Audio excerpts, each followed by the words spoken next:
ជាពលរដ្ឋយើងនៅត្រូវវាកាត់ពាក្យរយពីច្រើនគឺគាត់ហើយគេគឺការវាកាត់ហើយគាត់ខ្វះការពិការដើរលេងមួយតែប្រាជោគជ័យដែលខ្ញុំធ្លាប់កាត់គឺច្រើនណាស់ខាងក្រោមជាករណីដែលបាទដែលយើងវាកាត់ហើយវាបានជោគជ័យ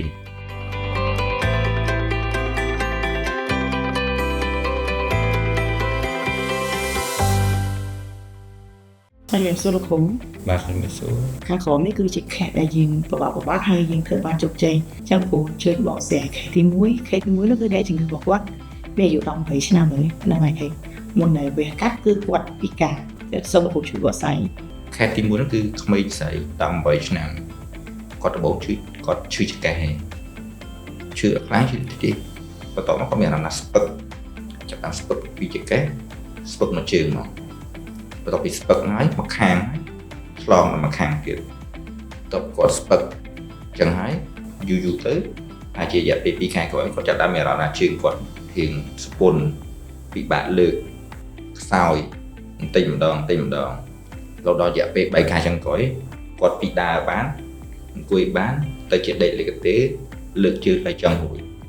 ក៏មើលបានតែមករៀមជើងឯងអញ្ចឹងបន្ទាប់ពីការមកជួបជាមួយគ្រូពេទ្យយើងជួបខ្ញុំពិនិត្យជាក់ស្ដែងទៅឃើញថាគាត់មានពិតជាមានទុនជើងទាំងសងខាងមែនក៏មើលបានតែមករៀមជើងទេគាត់មានស្ពឹកទៀតស្ពឹកមកដល់ត្រឹមគេហៅចុងលើផ្ទៃបន្តិចស្ពឹកពីហ្នឹងដល់ក្រោមមកជាយើងដឹងថាគាត់ប្រហែលជាមានបញ្ហាយើងមកស្នើសុំជាការថតពីការថតដោយម៉ាស៊ីនរបស់យើងទៅគឺថាគាត់មានជាដុំសាច់ប៉ុន្តែជាដុំស្លូតទេជាដុំខ្លាញ់សង្កត់នៅខួរឆ្អឹងខ្នងមកគាត់អញ្ចឹងជំរឿនរបស់យើងអត់មានទេក្រៅពីការវះកាត់ទេតទៅយើងបញ្ចូលទៅអ្នកជំងឺគាត់ទុកចិត្តយើងគាត់បានព្រមឲ្យយើងធ្វើការវះកាត់ឲ្យគាត់អញ្ចឹងយើងធ្វើការវះកាត់រយៈពេលប្រហែលជា4ម៉ោងយើងជិះដប់បានទាំងអស់ក្រោយការវះកាត់អ្នកជំងឺចាប់តាមកំមើកបានមិនពួកគាត់កំមើកកជើងបានតមកលើកជើងបានយើងចាប់បានធ្វើចលនាមកគាត់ថាគីនេយិនដាអីរយៈពេល3ខែក្រោយគាត់អាចដើរបានដោយខ្លួនឯងហើយបន្ទាប់ពីការណាត់ជួបគាត់រយៈពេលកន្លះឆ្នាំក្រោយហើយយើងគាត់អាចដើរដោយខ្លួនឯងបានអាចដើរលេងអត់មានអ្នកគេចាំបាច់ជួយគាត់ទេ ស្ដាប់មើលទៅគឺវាពិសេសមែនទែននេះជាករណីកម្រដែរលោកគ្រូឬមួយក៏អាករណីនេះវាកើតលើមនុស្សទូទៅឬមួយក៏មិន តែពិតវាកម្រការឡើងដុំសាច់ជាដុំសាច់ស្លូតសង្កត់កម្រចាប៉ុន្តែវាអាចកាន់មានបានហើយអ្នកខ្លះគាត់អាចចាប់អារម្មណ៍មួយក៏អ្នកខ្លះខត់ថត់ក្នុងកន្លែងអញ្ចឹងជាទូទៅសម្រាប់បទពិសោធន៍ពួកខ្ញុំគឺជំងឺពេទ្យនេះគឺអាចព្យាបាលបានចាហើយចុះករណីខាងក្រោមទី2នេះជាករណីរបស់អ៊ំស្រីម្នាក់ដែរអាយុគាត់ប្រហែលជា40ឆ្នាំជាងអានោះករណីនេះលោកគ្រូធ្វើការវះកាត់ឲ្យគាត់យ៉ាងម៉េចខ្លះហើយគ្រូបានគាត់ដើរបានមកវិញករណីគាត់ស្តៀងករណីទី1ដែរតែគាត់នេះគាត់អាយុច្រើនចាការឈឺចាប់របស់គាត់មានឈឺពីចង្កេះឈឺចាក់មកជើងការទន់មកគាត់ចាប់ដើមដូចគ្នាទីម្ដងហើយជា9ខែពីធ្វើទឹកបោនៅដល់ចុងក្រោយគាត់លោតពីដែលដើរបានទៅជាអង្គុយមកកន្លែងលោតដល់មានអ្នក3គាត់ដើម្បីបំលាស់ទីត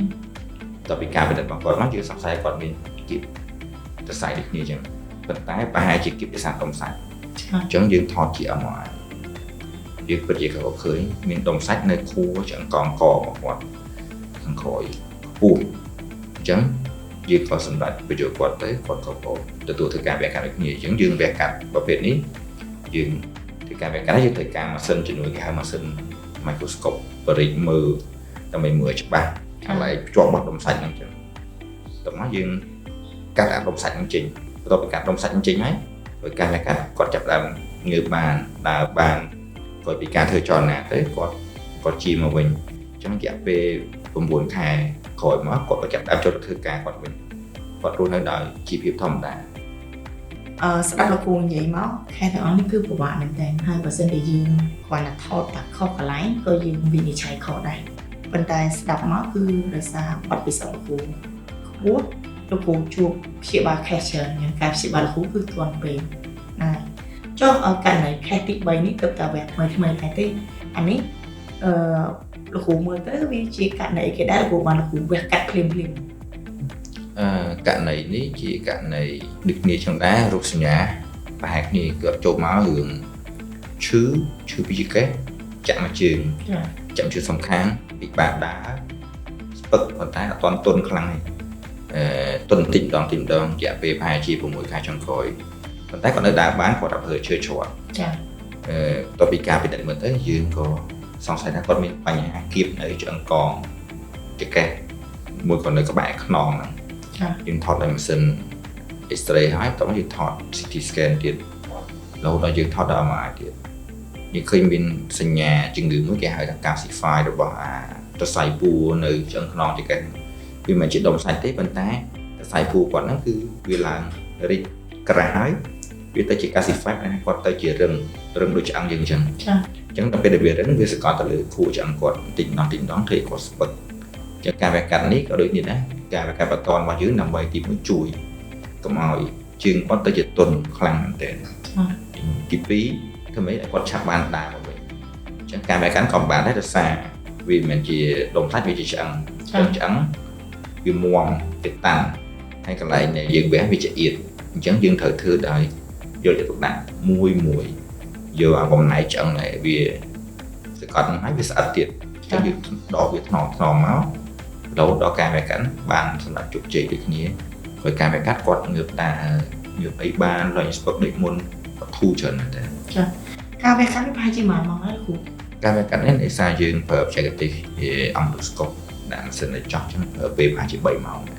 អូខ្ញុំម៉ាស៊ីនវាបើកយូរជាងនឹងច្រើនម៉ាស៊ីនវាបើកអាចត្រូវការ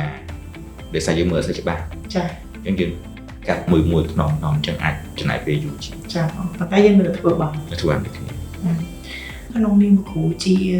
ប្រធានផ្នែកវះកាត់នៃ Clinic OS របស់យើងលោកគ្រូមានសារអីផ្ញើទៅកាន់ប្រជាពលរដ្ឋហើយគ្រូបាទសម្រាប់ខ្លួនខ្ញុំផ្ទាល់ជាប្រធានផ្នែកវះកាត់នៃ Clinic OS សារទៅប្រជាពលរដ្ឋរបស់យើងគឺទី1តកតងនឹងសមត្ថភាពវិជ្ជារបស់យើងឥឡូវមានការកើនឡើងដោយសារយើងបានទៅរៀននៅស្រុកក្រៅទទួលបានបទពិសោធន៍ហើយតកតងជាមួយនឹងបទពិសោធន៍ការងារយើងក៏ច្រើនដែរទាំងធ្វើការរដ្ឋទាំងឯកជនបទពិសោធន៍វះកាត់1000-10000នាក់ហើយអញ្ចឹងមួយទៀតម៉ាស៊ីនដែលយើងធ្វើការវិនិច្ឆ័យទៅលើជំងឺមួយនេះសិតតែម៉ាស៊ីនដែលមានកម្រិតបច្ចេកវិទ្យាខ្ពស់បូករួមជាមួយបច្ចេកទេសរបស់គ្រូពេទ្យយើងបទពិសោធន៍ច្រើនការវះកាត់របស់យើងគឺភាគរយដែលជោគជ័យខ្ពស់មែនទែនឱកាសដែលមានបញ្ហាទៅជាការទៅជាទុនជើងស្វិតគឺវាសឹងតែ